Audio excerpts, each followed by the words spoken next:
The last recording clicked off, and my living room fell into a silence so complete I could hear my own heartbeat. 60 people stood frozen, their champagne glasses suspended mid-air, their faces slack with shock. My son Ethan's voice had just finished echoing through the surround sound speakers, his words reverberating off the walls like an indictment from hell itself. If Dad would just take a turn for the worse, all our problems would be solved.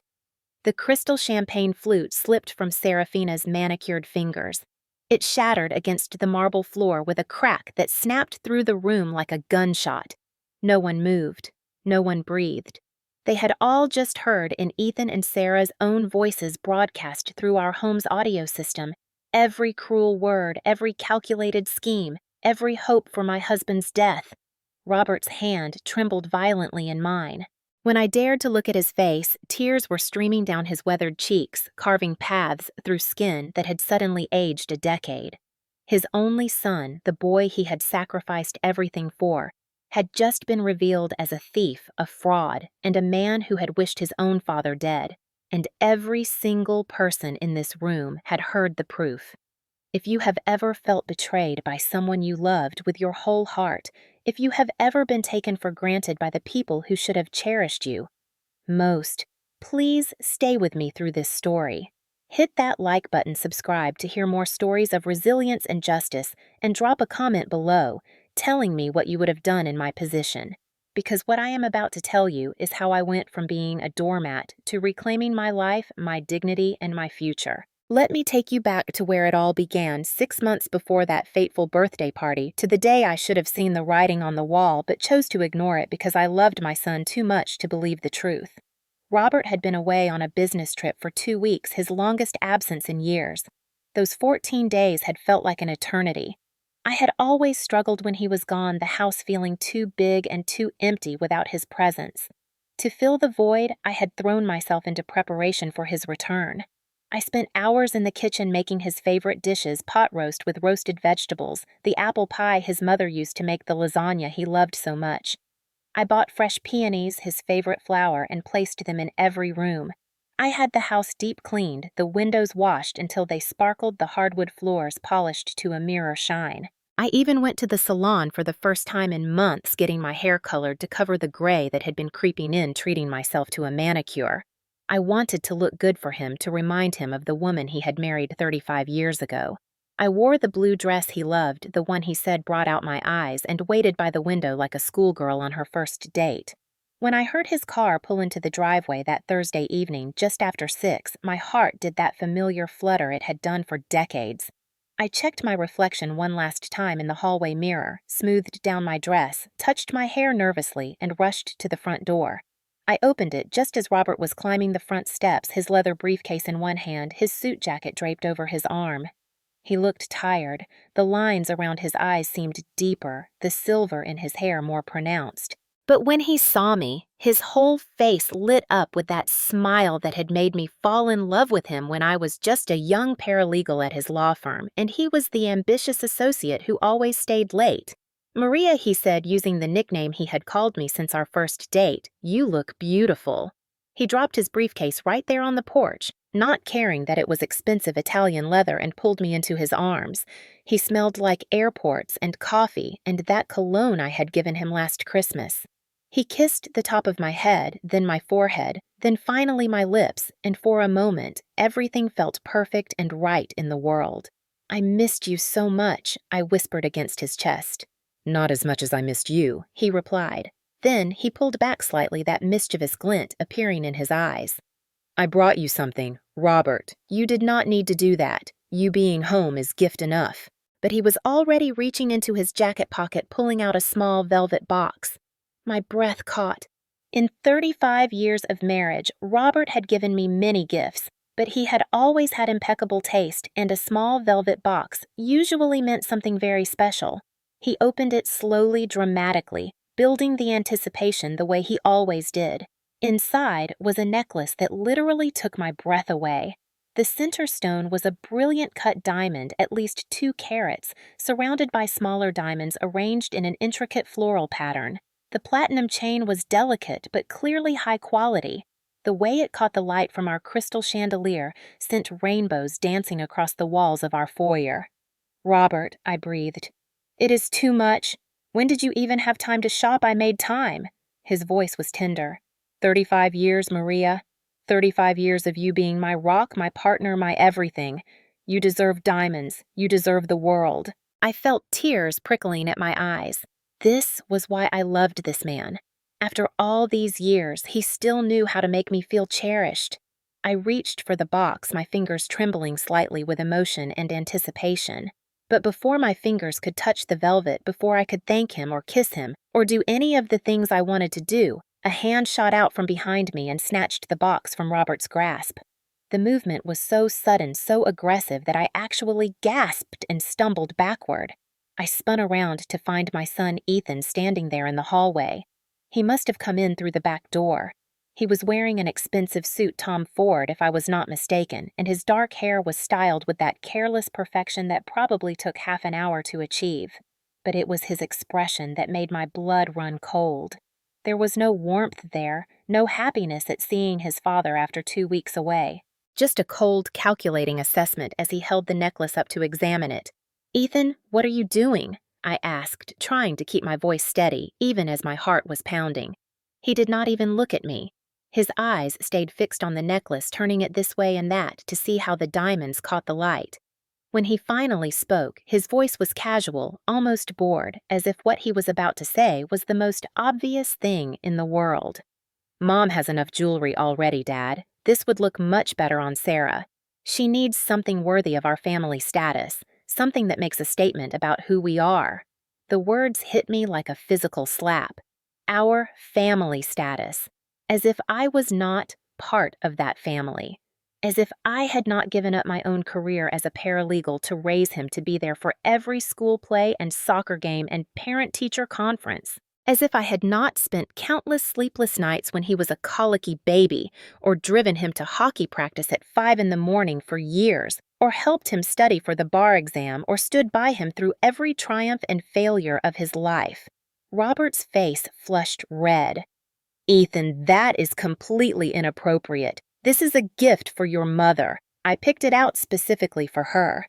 But Ethan just shrugged, still not looking at either of us, still examining the necklace like it was a piece of merchandise he was considering purchasing.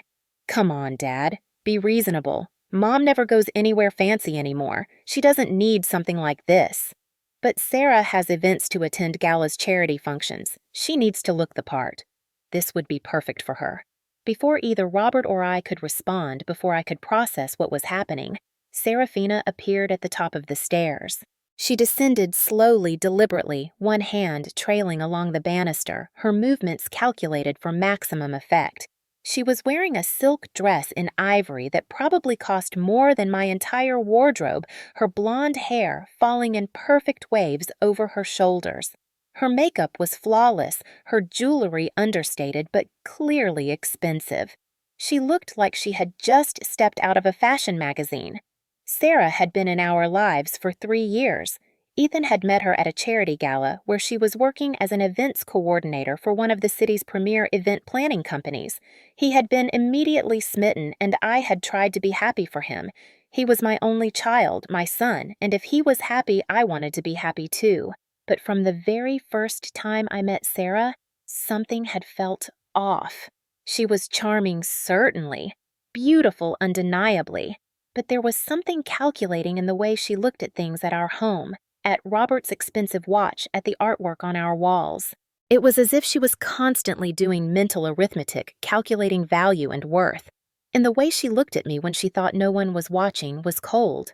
Not hostile exactly, but dismissive, as if I was something in her way that would eventually need to be removed. I had tried to talk to Robert about it once, about 6 months after Ethan and Sera got engaged. We had been in bed, and I had carefully broached the subject.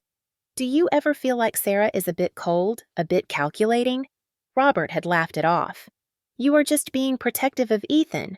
All mothers feel that way about their sons' partners. Give her time. She will warm up once she gets to know us better."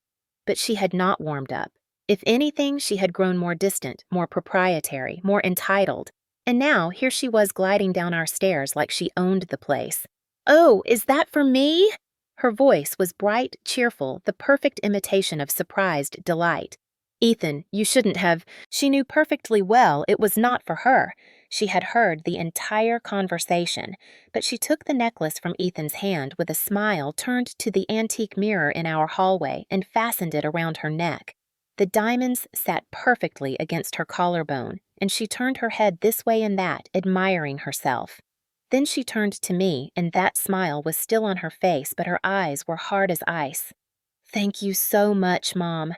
You are always so generous with your hand-me-downs, though I must say this is much nicer than the usual things you pass along."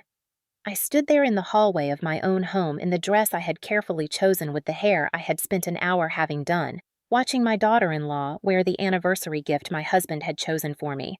I felt like I could not breathe. The walls seemed to be closing in. I looked at Robert desperately, hoping he would say something, do something, fix this. But Robert was frozen. His mouth opened and closed like a fish out of water. His face had gone from red to pale. He looked at Ethan, then at Sera, then at me, clearly struggling with how to handle this situation without causing a family crisis. "Now wait a minute." He finally managed his voice weak. "There has been a misunderstanding here. That was meant for Eleanor." Ethan waved his hand dismissively, as if Robert had just made a minor social faux pas rather than witnessed his wife being robbed of her anniversary gift. "Sera and I actually needed to talk to you both anyway. We have been thinking it is time for some changes around here." He walked past us into the living room, Sera following behind him, her heels clicking on our hardwood floors, my necklace glittering at her throat. Robert and I exchanged a look, and I saw the same confusion and hurt in his eyes that I felt. But we followed them. What else could we do? Ethan settled himself on our leather sofa, the one Robert and I had picked out together 10 years ago, the one we had saved for months to afford.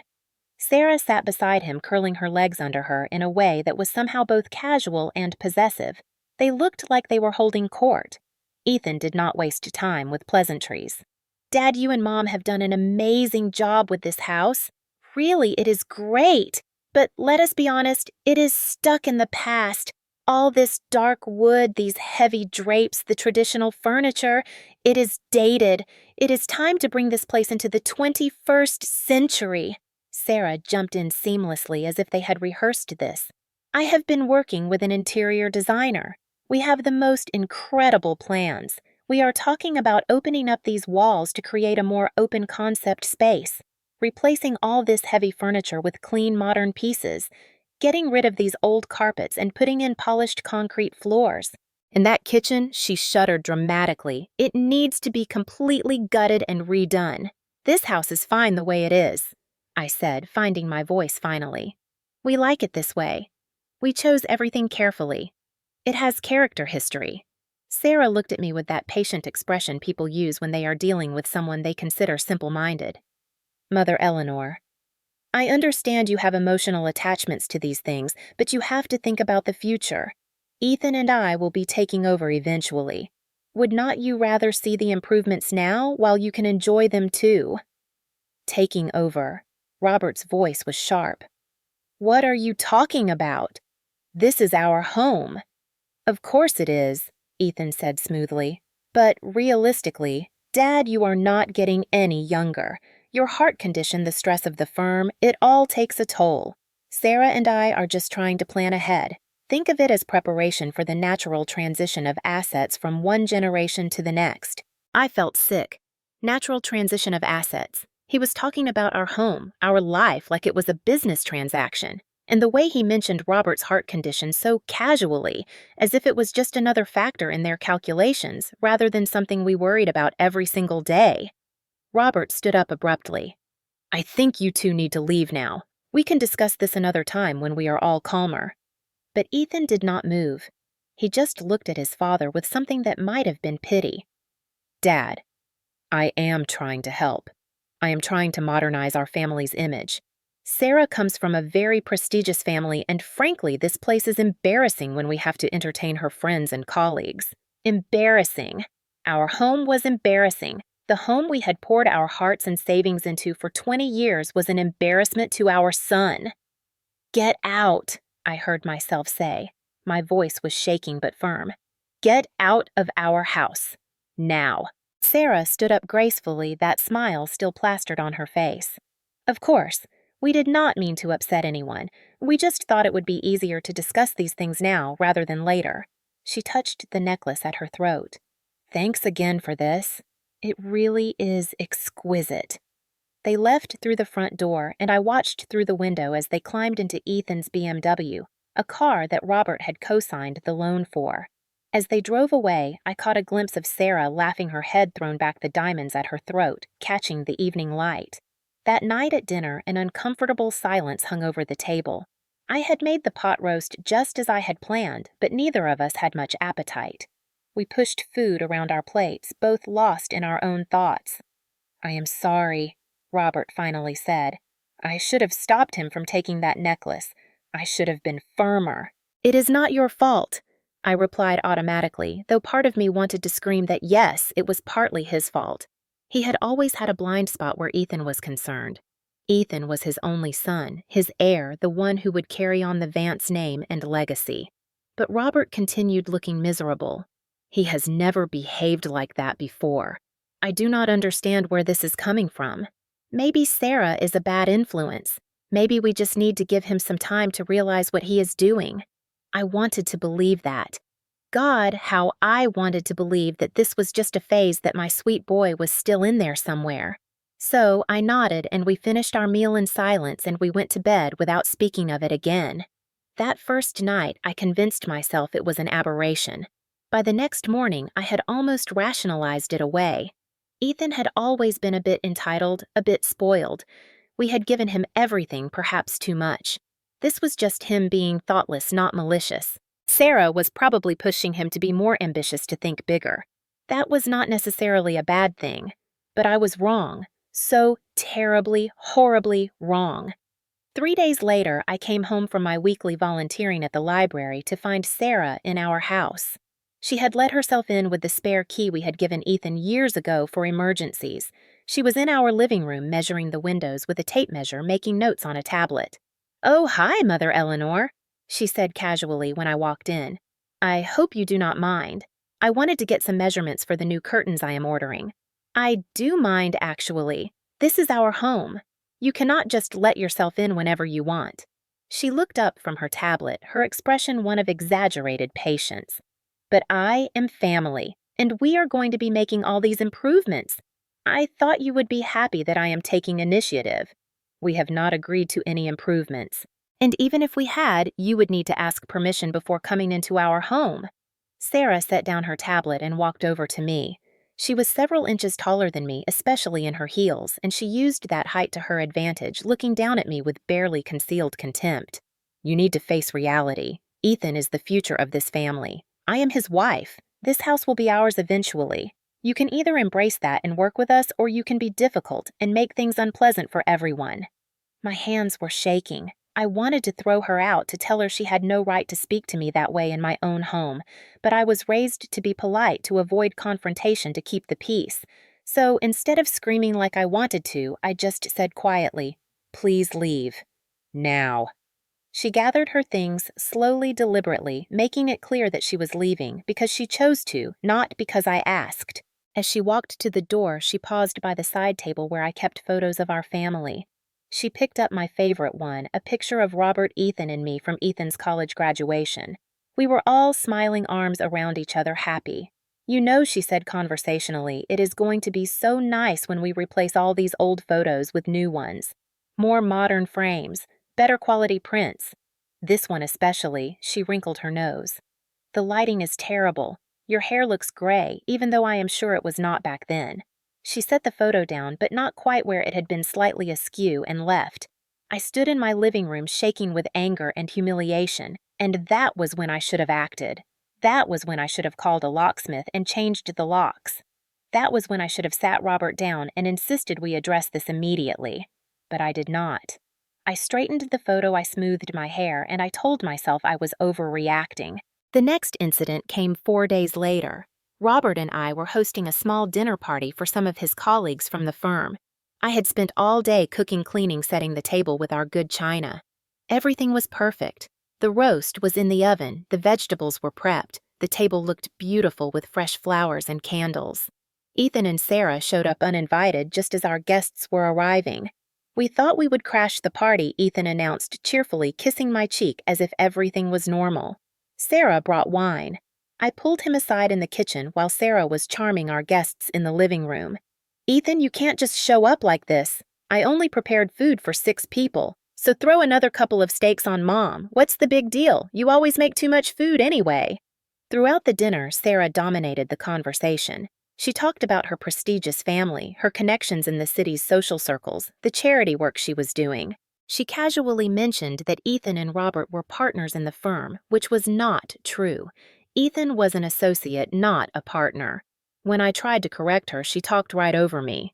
"Sorry, did you say something, Mother Eleanor? I didn't quite catch that." The guests, Robert's colleagues, looked uncomfortable. They knew the real structure of the firm. But Sera just smiled and continued talking, and Ethan sat beside her nodding along, not correcting her lies. At one point, she picked up my favorite teacup, the delicate porcelain one with hand-painted roses that Robert had given me on our 10th anniversary. It had belonged to his grandmother, originally passed down through the family. It was one of my most treasured possessions. "This is quite old, is not it?" Sera examined it, turning it over to look at the maker's mark. "Must be an antique." "Yes," I said carefully, my heart in my throat. "It is very special to me.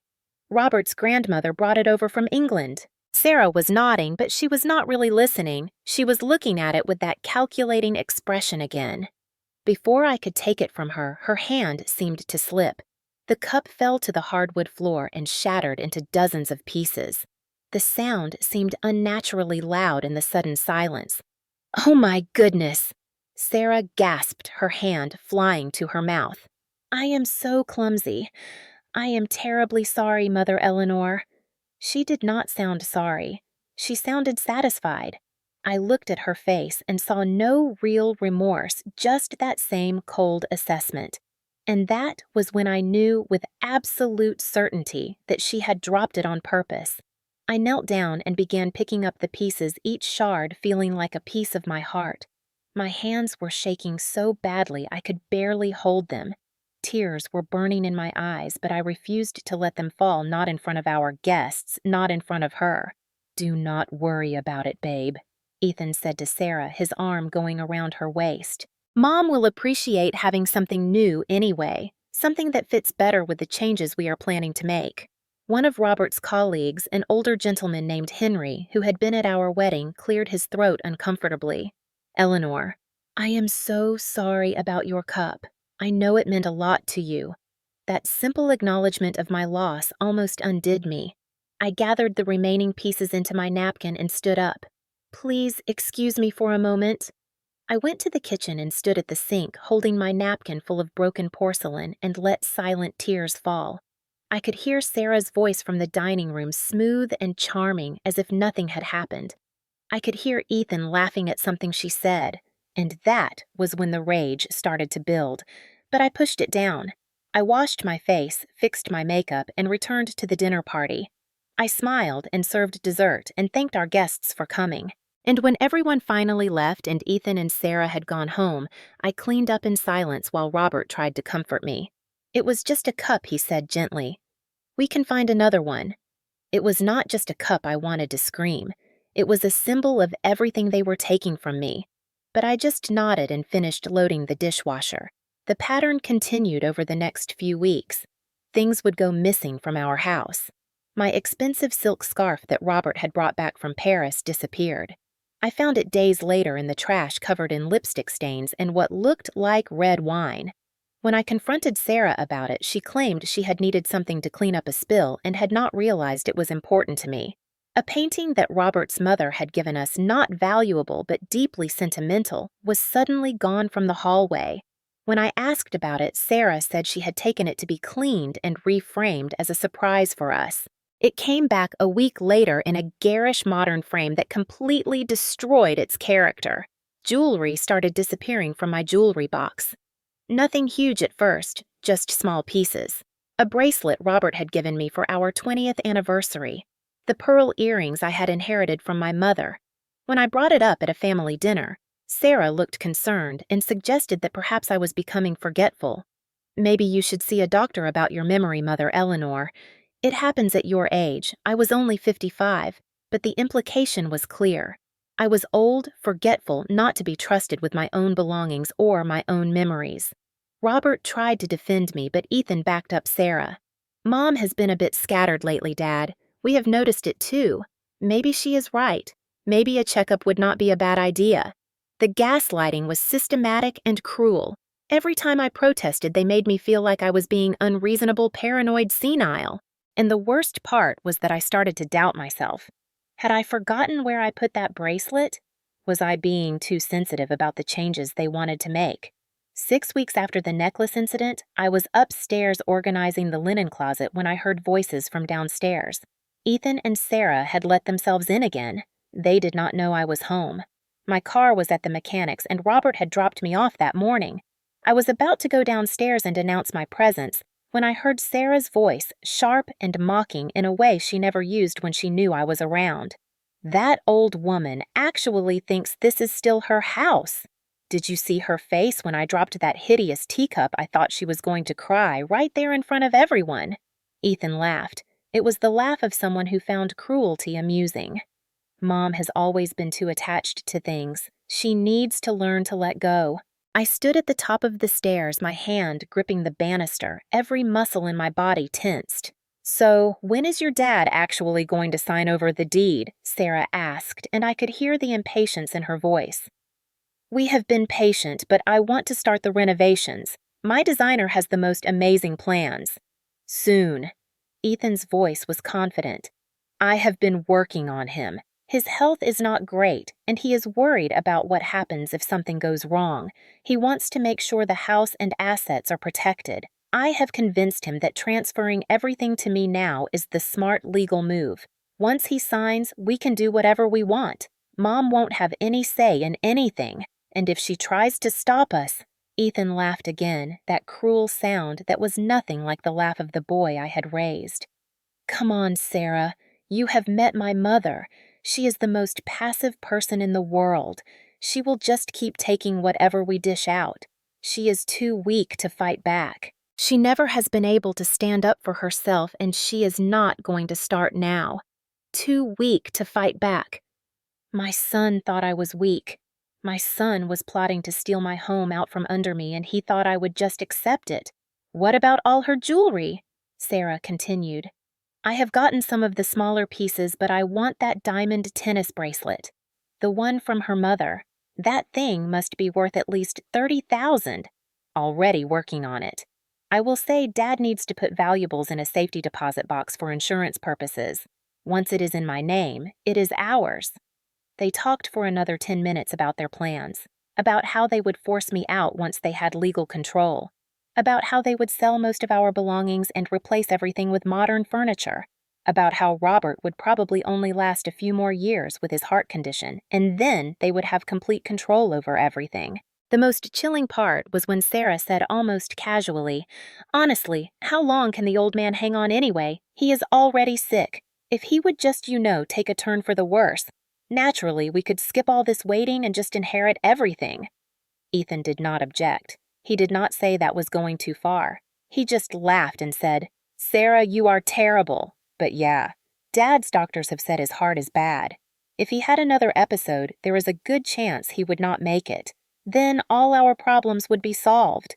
They were discussing my husband's death as if it were a minor inconvenience to be resolved. They were not planning to kill him. I did not think they were quite that evil, but they were hoping for it. Waiting for it. Possibly thinking about ways to hasten it along.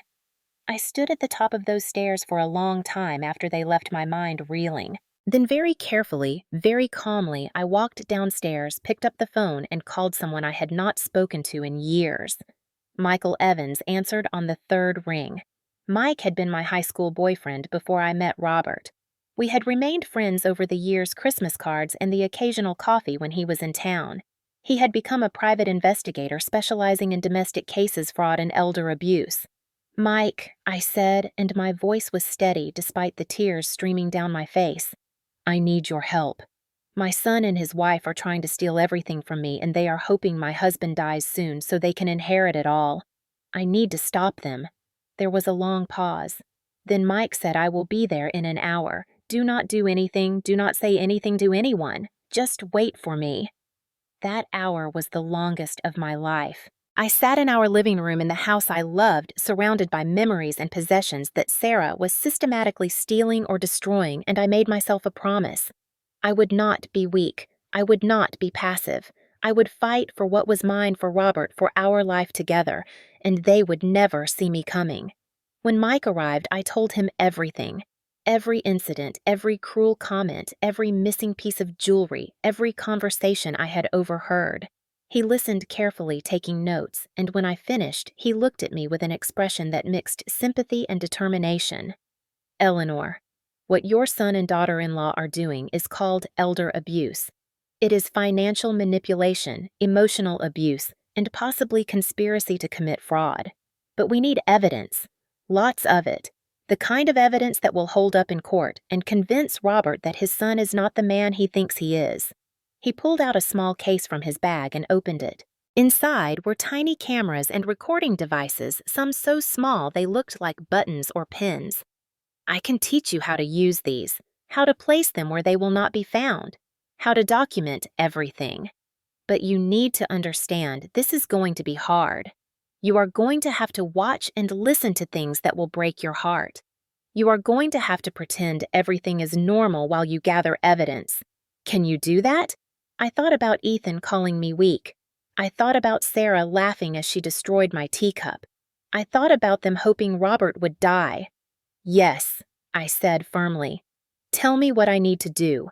Mike spent the next 3 hours teaching me how to hide cameras in smoke detectors and picture frames, how to use voice-activated recorders that would only turn on when people were speaking, how to document financial theft by photographing receipts and tracking credit card charges, how to be patient to wait for them to incriminate themselves completely.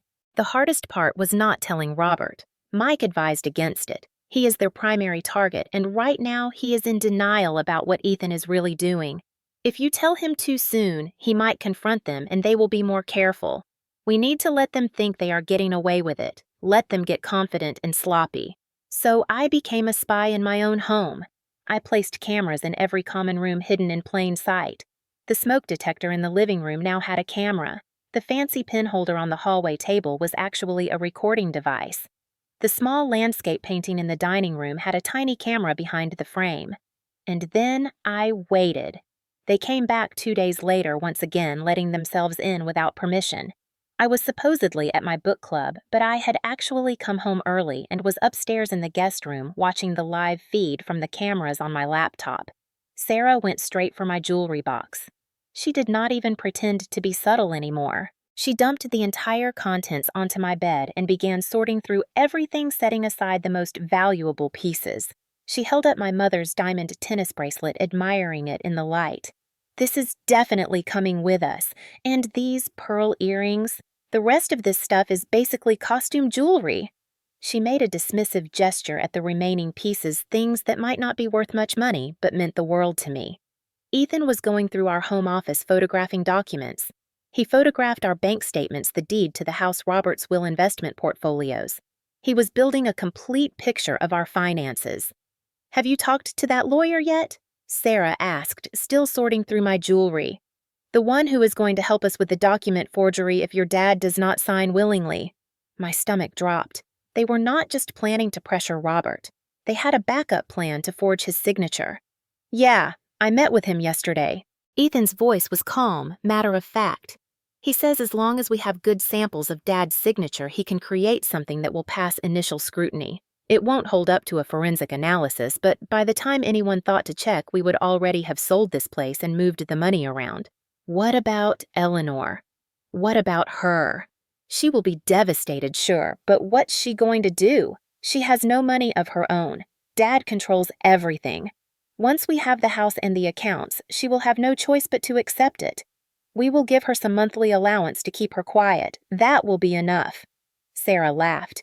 "You really think she is that pathetic? Mom has never worked a real job in her life. She gave up her career to be a stay-at-home mom. She is completely financially dependent on Dad. Trust me, once Dad is gone and we control the money, she will do whatever we say. I had to turn off the laptop at that point. I ran to the bathroom and vomited. My own son saw me as nothing more than an obstacle to be managed, a weak woman who could be controlled with money.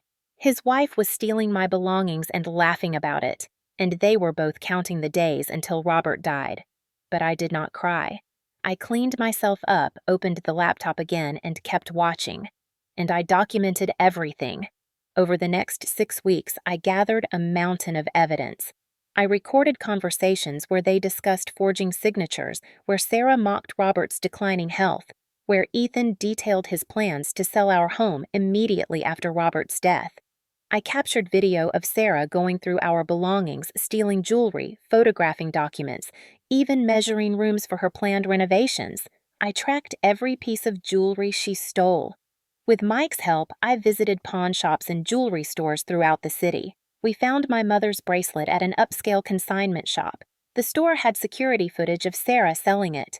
We found the pearl earrings at a pawn shop along with 3 other pieces I had not even realized were missing. The evidence kept mounting. Sera and Ethan had gotten sloppy confident that they were getting away with it. They talked openly about their plans, apparently convinced that I was too stupid or too oblivious to notice what was happening right under my nose. But the worst recording came about a month into my surveillance. Ethan and Sera were in the living room drinking wine from our expensive vintage that they had opened without asking. Robert was upstairs resting. His health had taken a turn for the worse, recently the stress clearly affecting him even though he tried to hide it. "How is his condition actually?" Sera asked. "Like, what do the doctors say?" "They say his heart is weak. Another major incident could be fatal. He is on medication to manage it, but the prognosis is not great. Maybe 5 years, maybe less. And if he were to have another incident sooner rather than later." Ethan took a long drink of wine before answering. "Then I guess we inherit everything immediately instead of having to wait." "Why? What are you thinking?" "I am not thinking anything specific." Sera's voice was careful. "I just wonder if there are things that might stress his heart more. Things that could accelerate the natural timeline." "Sera, we cannot be talking about this. I am not talking about anything specific. Just observing that stress is bad for heart conditions. And if hypothetically there were more stressful situations, more arguments, more pressure, well, nature might take its course faster." They were discussing ways to kill Robert without actually killing him, ways to stress his heart to the point of failure. They were planning murder by proxy, and they were doing it casually over glasses of our wine in our living room. I called Mike immediately after that recording. "We need to move this up. They are not just hoping he dies. They are planning to make it happen." Mike listened to the recording, his face getting darker with each word. "Okay, this changes things. We need to protect Robert immediately, and we need to end this soon. How is his birthday coming up 3 weeks? Sera is already planning some big party. She has invited about 60 people, mostly Robert's colleagues and their wealthy friends. She is treating it like her coming out party as the new lady of the house. Perfect. That is when we do it. Public with witnesses with no room for them to claim the evidence is fabricated.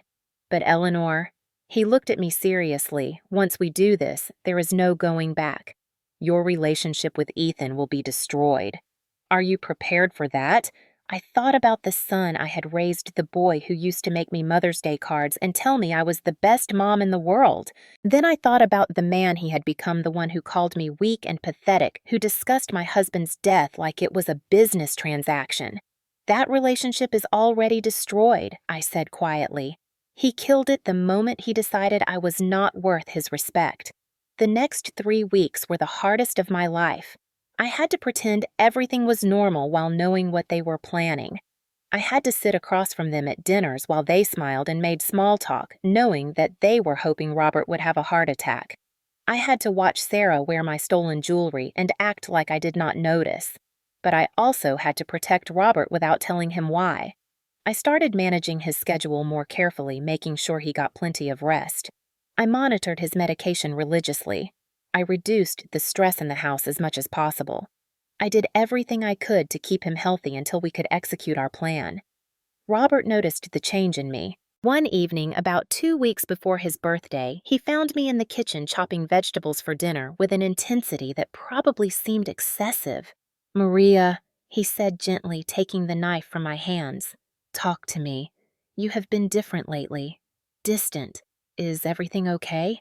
I wanted so badly to tell him, to show him the videos and recordings to expose Ethan and Sera right then and there, but Mike had made me promise to wait. The public revelation at the party would be more effective, harder for them to escape or explain away. So instead, I just hugged him. Tightly. Desperately. "I am fine. I just love you so much. I want to make sure you know that." He held me close, probably confused by my sudden emotion, but accepting it. "I know, sweetheart. I love you too. Whatever is going on, we will get through it together." If only he knew what we were about to go through. The week of the party, Sera was at our house almost constantly overseeing preparations. She had hired a catering company, a florist, even a string quartet. She was spending thousands of dollars, all charged to Robert's credit card, to throw a party that was supposedly in his honor, but was really about showing off to her social circle. She completely ignored my input. When I suggested we use the good china Robert's mother had left us, she made a face. "That old stuff. No thanks. We are renting modern place settings that actually look nice." When I asked about the menu, she waved me off. "It is all handled. You do not need to worry about it." I was being systematically erased from the planning of my own husband's birthday party in my own home. But I smiled and nodded and let her think she had won. The night before the party, I barely slept.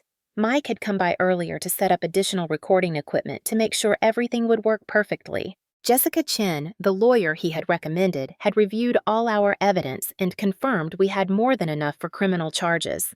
Everything was in place. Robert lay beside me snoring softly.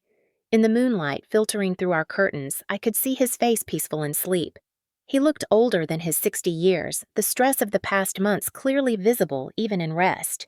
I thought about how this revelation would devastate him, how it would break his heart to learn what his son had become.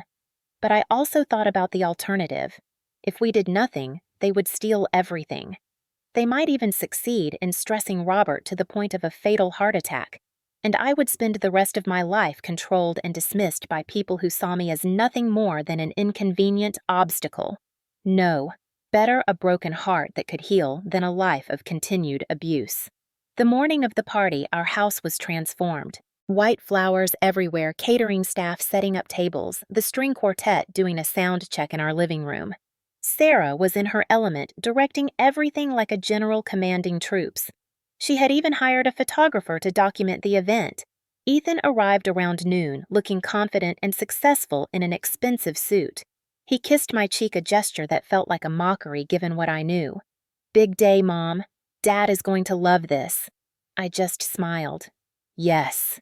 It is going to be a day none of us will ever forget. Guests started arriving at 6.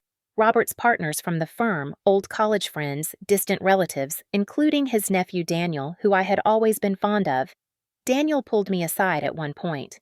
"Aunt Eleanor, are you okay? You look nervous." "I am fine, sweetheart. Just want everything to go well for your uncle." But Daniel kept looking at me with concern, as if he could sense something was wrong. The party progressed. Sera held court, entertaining guests with stories and laughter. She had replaced the family photos on our walls with generic art pieces from some trendy gallery. She had rearranged furniture to suit her aesthetic. She was playing hostess as if this was already her house. Ethan stood beside her, shaking hands and accepting congratulations, as if he had accomplished something himself. Several people commented on what a beautiful couple they made. No one seemed to notice that Robert and I were essentially sidelined at what was supposed to be Robert's celebration. At 7:30, Sera tapped her champagne glass, calling for attention. The room quieted, 60 people turning to look at her. She gave a speech that was perfectly crafted, full of platitudes about Robert's accomplishments and legacy. She talked about how honored she was to be part of such a distinguished family. She managed to mention her own prestigious background 3 times. People applauded politely. Then it was Ethan's turn. He talked about what an inspiration his father had been, how grateful he was for everything his parents had given him. His voice was full of warmth and sincerity. If I had not heard the recordings, if I had not seen the evidence, I might have believed him myself. When Ethan finished, Robert stood up slowly. I could see his hands shaking slightly. We had rehearsed this moment with Jessica, but I knew how hard it was going to be for him. This was his son, his only child, the boy he had loved and protected and sacrificed for. "Thank you all for coming," Robert said, his voice not quite steady. "It means the world to have you all here. Before we cut the cake, I have something I need to share with you all. A gift for my son Ethan and his wife Serafina." Sarah's eyes lit up with greed. Ethan leaned forward eagerly. I saw them exchange a glance, probably thinking this was the moment Robert would announce signing over the house. Robert nodded to Jessica, who had been posing as one of his colleagues. She pressed a button on a remote control. The large television screen we had installed specifically for this moment flickered to life. For a second, there was just static. Then audio began to play. Sarah's voice crystal clear, mocking, and cruel. "That old woman actually thinks this is still her house. Did you see her face when I dropped that hideous teacup? I thought she was going to cry right there in front of everyone." The room went silent. Confused faces looked at the screen, then at Sera, then back at the screen. Ethan's face had gone pale. The recording continued, Ethan's voice joining in. "Mom has always been too attached to things. She needs to learn to let go." People were starting to understand. Murmurs rippled through the crowd. Some guests looked uncomfortable, others angry. But we were just getting started. The video shifted to footage of Sera going through my jewelry box, holding up my mother's bracelet and discussing its value. Then audio of them discussing forgery, talking about forcing me out once they had control of the house. Then came the truly damaging recordings. Sera discussing Robert's heart condition like it was an inconvenience to be managed. How long is the old man going to hang on? If he would just take a turn for the worse, we could skip all this waiting. Ethan laughing. "Dad's doctors have said his heart is bad. If he had another episode, there would be a good chance he would not make it. Then all our problems would be solved." Sarah's champagne glass slipped from her fingers and shattered against our marble floor, the sound impossibly loud in the shocked silence. The videos kept playing. Footage of Sera at pawn shops selling my jewelry. Audio of them discussing ways to stress Robert's heart, to accelerate his death without actually killing him. Their own words, their own faces condemning them completely. When the final clip ended, the silence was absolute. 60 people stared at Ethan and Sera with expressions of horror and disgust. Several women had tears in their eyes. One of Robert's partners looked like he wanted to physically throw them out. "This is fake," Sera finally managed to say, her voice shaking. Her face had gone from pale to flushed splotches of red appearing on her cheeks. "This is all fabricated. They are trying to frame us." But her protest sounded weak even to her own ears. The videos were too clear, too numerous, too detailed. Robert stood up. His face was wet with tears, but his voice was steady now, filled with a pain so deep it hurt to hear. "Nothing is fabricated. Everything you just saw and heard is real. My wife spent 2 months documenting your crimes because I was too blind to see what my own son had become." He gestured to Jessica, who stepped forward. She was no longer pretending to be a colleague. She pulled out a business card and held it up. "I am Jessica Chin, an attorney specializing in elder abuse fraud and financial crimes. What you have just witnessed constitutes multiple felonies, including theft conspiracy to commit fraud and conspiracy to abuse a vulnerable adult. The police have been notified and are on their way." As if on cue, there was a knock at the door. Mike opened it and 2 officers entered. They looked around at the party guests at the elegant setting, clearly uncomfortable with having to make arrests at what looked like a high society event. Jessica handed them a folder bulging with documents. "You will find everything you need in here: recordings, videos, documentation of stolen property, evidence of fraud and conspiracy. It is all labeled and organized." "No," Ethan said. The word came out as barely more than a whisper. He was staring at Robert with an expression of horror, finally understanding what was happening. "Dad, please, I can explain. This is all a misunderstanding." Robert took a step toward his son, and for a moment I thought he might reach out to him. But then he stopped shaking his head. "You called your mother weak. You discussed my death as if it were a business opportunity. You stole from us, lied to us, planned to forge documents to steal our home. The only misunderstanding was mine. I thought I had raised a man of character. I was wrong." Sera tried to run. She actually kicked off her heels and tried to bolt for the door, but one of the officers caught her arm. She struggled, screaming, her carefully constructed facade crumbling completely. "You stupid old woman!" she shrieked at me, her face twisted with rage. "You were supposed to just take it. You were supposed to be weak and pathetic like Ethan said. How dare you fight back? This house should be mine. Everything should be mine. I deserve it more than you." One of the guests actually gasped at the venom in her voice. Several people pulled out their phones, probably recording this scene to share later. Sera was being revealed for what she truly was, and she could not stop herself from proving every accusation true. I walked up to her slowly, calmly. I looked her directly in the eyes as the officer held her.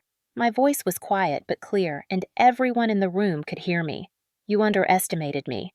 You thought kindness was weakness. You thought patience was stupidity. That was your biggest mistake." As the officers led them toward the door, Sera still struggling and cursing Ethan silent and broken, I felt no triumph. Just a deep, profound sadness. I had lost my son. Not to death, but to greed and cruelty, which was somehow worse. But Jessica was not finished. She stepped forward again, her voice cutting through the stunned silence and Sera's distant screaming from the driveway. "There is one more matter to address. Mr. Vance has made changes to his will and estate plans. Given the severity of what has been revealed tonight, he felt it important to clarify these changes publicly to prevent any future legal challenges." She pulled out a document and began to read. Robert had restructured everything. 70% of his estate, including our house, his partnership in the law firm, and the majority of his investments would go to me with no restrictions or conditions. 20% would go to a charitable foundation in his mother's name, dedicated to helping victims of elder abuse. The remaining 10%, along with a small rental property in a nice neighborhood, would go to Daniel, who had always treated us with respect and kindness. And for Ethan, Jessica's voice was cold. "Ethan Vance will receive the sum of $1,000 and this message." She paused, then read directly from the document. "Remember where you were born, and remember where you lost yourself. May you someday find your way back to being a decent human being. But until that day, you have no place in this family or in my will." The $1,000 was a legal necessity, a token amount to prevent Ethan from claiming he had been accidentally overlooked. But the message was clear. Robert was not forgetting him. He was intentionally, deliberately cutting him out.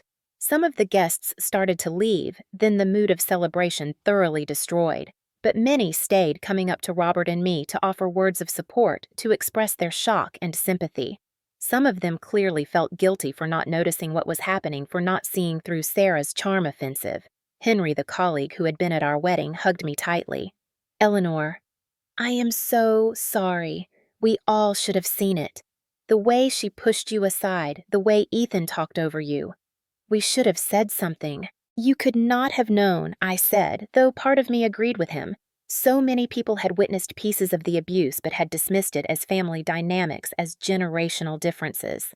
Within 2 hours, the house was empty, except for Robert, Daniel, Jessica, Mike, and me. The caterers had quietly packed up and left. The string quartet had disappeared. The beautiful white flowers suddenly seemed like funeral arrangements. Daniel broke the silence first. He walked over and hugged me tightly. "Aunt Eleanor, you are the strongest person I know. What you did tonight, standing up like that, it takes incredible courage." "I am not strong," I said, and my voice cracked. "I am just tired of being treated like I do not matter." Robert came to stand beside us. He looked like he had aged 10 years in one evening. His face was drawn, his shoulders slumped, but there was also a kind of relief in his eyes. The truth was out. The pretending was over. He reached for my hand and I took it.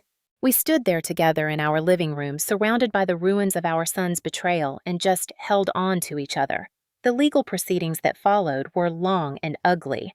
Sera fought the charges with every weapon in her arsenal, hiring expensive lawyers, trying to claim the recordings were illegally obtained, attempting to paint herself as the victim of a vindictive older woman. But the evidence was overwhelming.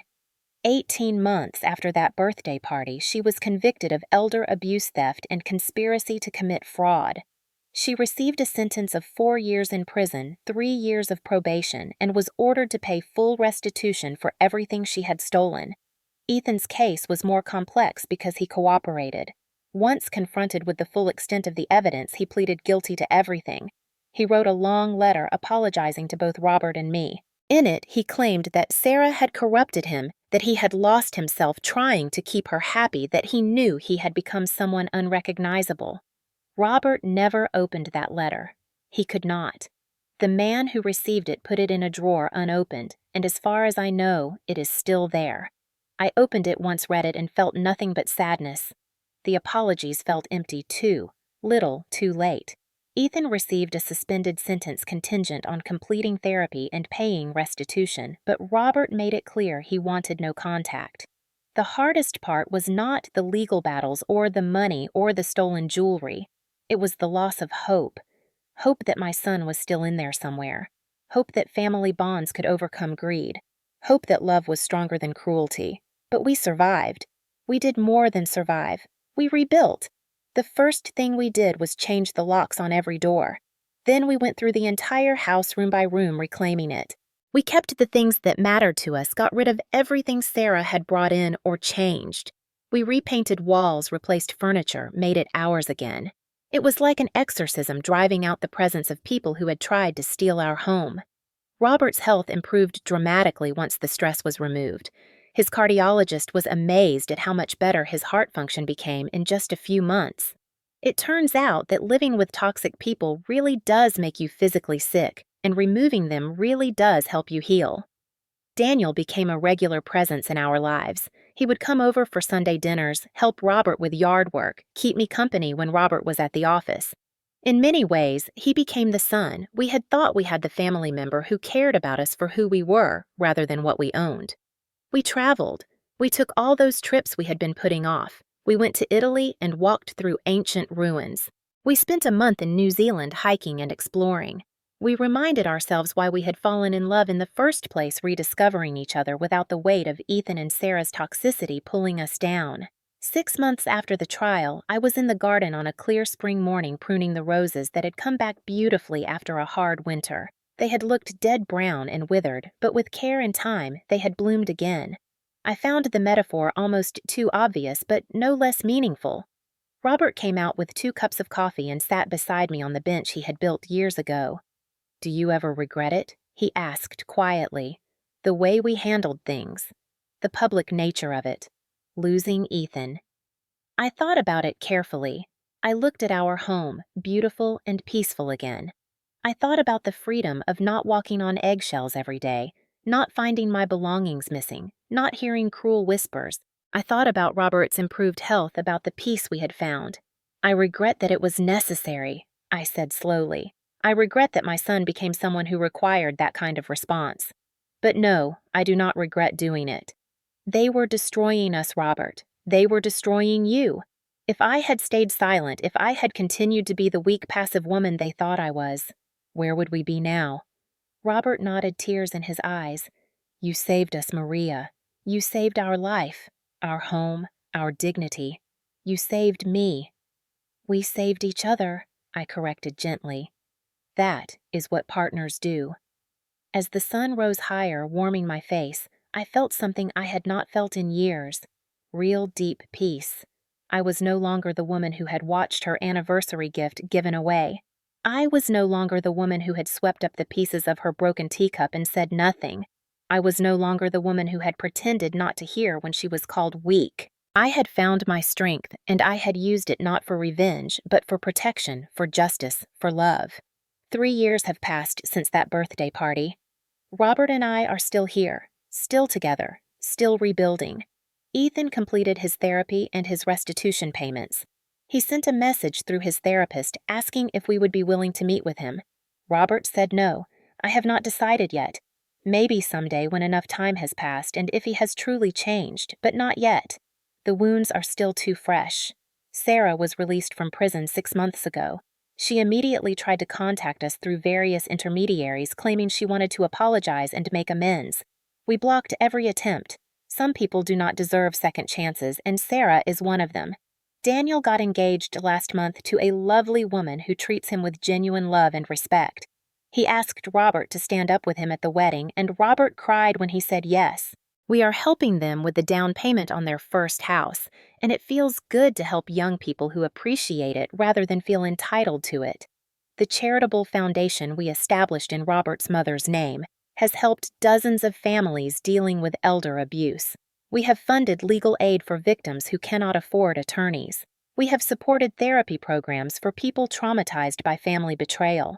Turning our pain into something that helps others has been healing in ways I did not expect. Sometimes late at night, I still think about that day Robert came home with the diamond necklace.